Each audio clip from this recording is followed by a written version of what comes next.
Os algoritmos e redes sociais parecem estar destruindo de vez o pouco que a gente tinha de verdade e honestidade na internet. Agora, com a chegada da inteligência artificial e as IAs e todos os vídeos fakes que nós temos por aí, a gente até poderia argumentar que os vídeos falsos são uma preocupação muito grande. Essa semana mesmo, vendo pelo Instagram ali, eu me deparei com alguns vídeos falsos muito bizarros que tinham milhares de visualizações e milhares de curtidas, inclusive. Teve até um que tinha milhões de visualizações e pra mim claramente era um vídeo falso.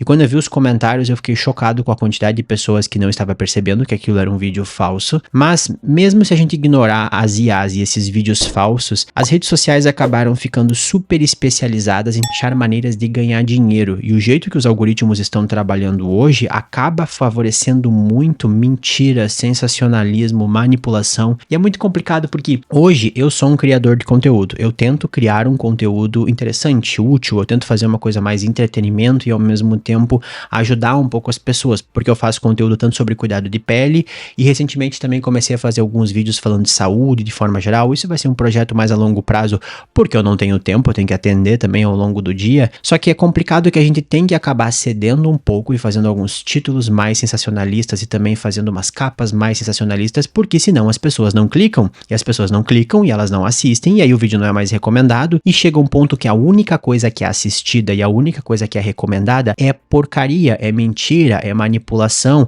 Tá cheio de vídeo, e eu digo assim, cheio mesmo de vídeo, que é pura estratégia de retenção, ou seja, criar uma história, falar as coisas certas para fazer as pessoas ficarem o mais tempo possível dentro do vídeo, tentar contar alguma história fantasiosa, tentando aproveitar alguma fraqueza das pessoas. É complicado que parece que o YouTube, o Instagram também, o TikTok eu nem sei porque eu tenho pavor do TikTok, estão virando plataformas que as pessoas ficam ali para tentar ouvir coisas que agradem elas, mesmo que sejam coisas completamente absurdas e fora da realidade, e a pessoa fica ali quicando de um lado pro outro, ouvindo a mesma coisa muitas e muitas vezes, e tem casos que são coisas completamente doidas. Na área da saúde, por exemplo, tá cheio de gente ganhando muito dinheiro usando manipulações de coisas que as pessoas gostam de acreditar. Então eles pegam frustrações que as pessoas já têm, como por exemplo, frustrações em relação às pessoas estarem mais doentes, a conspiração que as pessoas têm, a desconfiança que as pessoas têm em relação a instituições, a indústria farmacêutica, mas reforçam muito isso, reforçam ao ponto que as pessoas exageram e começam a acreditar em coisas francamente insanas. E a gente tem um problema muito grande em camadas em relação a tudo isso hoje, porque nós temos instituições que parecem não serem confiáveis. Eu particularmente não confio nem um pouco no governo. Nós temos uma mídia que também não é confiável. As redes sociais têm pessoas que usam essa desconfiança para manipular as pessoas, e aí até parece que hoje, se você é desconfiado demais, você pode acabar desconfiando tanto que você vai acabar confiando em alguém que reforça a sua desconfiança, mas também engana. E eu sei que isso acaba sendo muito frustrante, porque muitas vezes eu vejo as pessoas com algumas frustrações que são válidas, com receios e medos de coisas que eu concordo, mas ao mesmo tempo a conclusão que elas tiram disso é confiar numa pessoa que obviamente está fazendo elas de otárias, e isso é um problema muito grande. Como eu trabalho com a área da saúde, eu vejo isso muito claramente, porque eu entendo a gente ter um pouco de desconfiança em relação à indústria farmacêutica e ficar um pouco frustrado com alguns direcionamentos em relação às coisas, mas a alternativa de cair no papo de algum guru megalomaníaco que diz que toda a indústria farmacêutica é malvada, e aí vai fazer a pessoa comprar um monte de suplemento nutracêutico com extratos naturais que ele ganha uma fortuna por trás disso, pra mim é simplesmente insano, porque daí a pessoa sai de um lado e vai pro outro, inclusive a pessoa começa a fazer coisas francamente idiotas, as pessoas começam a destruir a própria saúde, porque eu acho que acreditar em uma conspiração dá um pouco de conforto. Às vezes eu fico achando que a realidade de verdade, ela é muito desconfortável, porque ela é complexa. O mundo é realmente ruim, e ele é ruim, mas de um jeito muito mais caótico e desorganizado do que parece.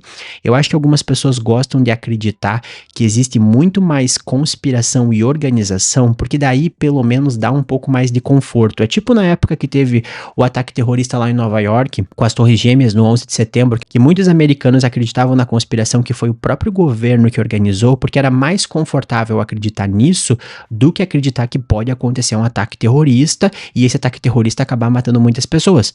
Durante a pandemia mesmo, eu acho que é muito mais confortável as pessoas acreditarem que foi tudo organizado e planejado do que simplesmente aceitar que o ser humano é idiota e faz coisas idiotas, e a gente acabou tendo uma pandemia que matou milhões de pessoas por causa de erros que as pessoas cometem. Então a mesma coisa a gente pode falar em relação a várias outras coisas aqui. A gente tem aqui no YouTube hoje muita gente criando vídeos só pelo sensacionalismo do sensacionalismo. Os podcasts, por exemplo, sempre trazem algum especialista, que na verdade é especialista em falar aquilo que é considerado mais polêmico, mais chamativo, e aí vai acabar gerando mais visualizações, mais pessoas vão compartilhar. Eu já vi médico idiota, e eu digo idiota mesmo, falando que é perigoso tomar banho com sabonete. E aí eu vejo pessoas que acreditam nisso. Aí eu fico até tentando respirar fundo, tentando não ser uma pessoa desagradável, mas é difícil não perguntar como que a pessoa pode ser tão idiota que ela vai acreditar que o sabonete faz mal para a saúde, que pra mim é uma coisa que não entra na minha cabeça. Assim como várias outras coisas. Tem gente com medo de tomar água por aí, tem gente que acha conspiração em qualquer mínimo detalhe e gosta, porque daí você cria um inimigo, você tem uma narrativa, tem uma história, e aí as redes sociais acabaram ficando um monte de coisas assim, porque é muito desconfortável, é muito difícil fazer um conteúdo legal e conseguir sobreviver. Até tem alguns nichos que conseguem fazer isso, ainda mais se você conseguir criar uma conexão com as pessoas e tudo mais, mas não é a regra, ainda tem alguns lugares isolados, e o próprio algoritmo não ajuda, né? Eu, por exemplo, tenho aquela rede Threads, que é para ser uma alternativa ao Twitter, né, o X. Sempre que eu entro naquilo lá, tem um monte de threads recomendadas que são coisas claramente para me irritar. Parece que aquela rede social foi feita para irritar, porque daí as pessoas engajam, comentam e acabam ficando mais tempo ali. Eu olho aquilo e penso, eu não quero brigar com ninguém, sinto muito o algoritmo, não estou querendo me irritar. E aqui no YouTube acaba ecoando muita coisa que eu cliquei. Se eu cliquei num vídeo que fala de algum assunto, depois aparece muitos e muitos vídeos, e aí começa a passar uns pontos meio polêmicos sobre aquilo, daí eu penso, ok, querem que eu fique irritado com isso também. É um jogo, assim, que é muito desconfortável, acaba cansando um pouco. Só que é complicado porque no fim das contas eu ainda acho que vale a pena fazer conteúdo, porque também se desistir total e não fizer mais conteúdo nenhum, o que sobra? Vai sobrar só bobagem em cima de bobagem. Só que como usuário, não como uma pessoa que cria conteúdo, acaba sendo meio frustrante, porque muitas vezes eu encontro alguém fazendo um vídeo, e aí no início parece interessante, daí de repente eu penso, na realidade tudo foi planejado, o título, a capa, a narrativa, é só um vídeo focado em gerar uma sensação de segurança falsa. E tem muita gente, inclusive, dando cursos, ensinando como fazer esses vídeos falsos, e aí você não tem nada de muito verdadeiro mais na internet. Então, na realidade, esse vídeo aqui acaba sendo mais um desabafo que esses algoritmos, pelo visto, vieram para ficar, tem muito dinheiro por trás disso, só que tá cada vez mais frustrante, dá vontade de simplesmente não levar mais nada a sério. Às vezes eu fico pensando que eu vou entrar no YouTube e só vou ver uns vídeos de comédia, tanto que dá pra ver que a comédia é o que mais funciona no TikTok e no Instagram,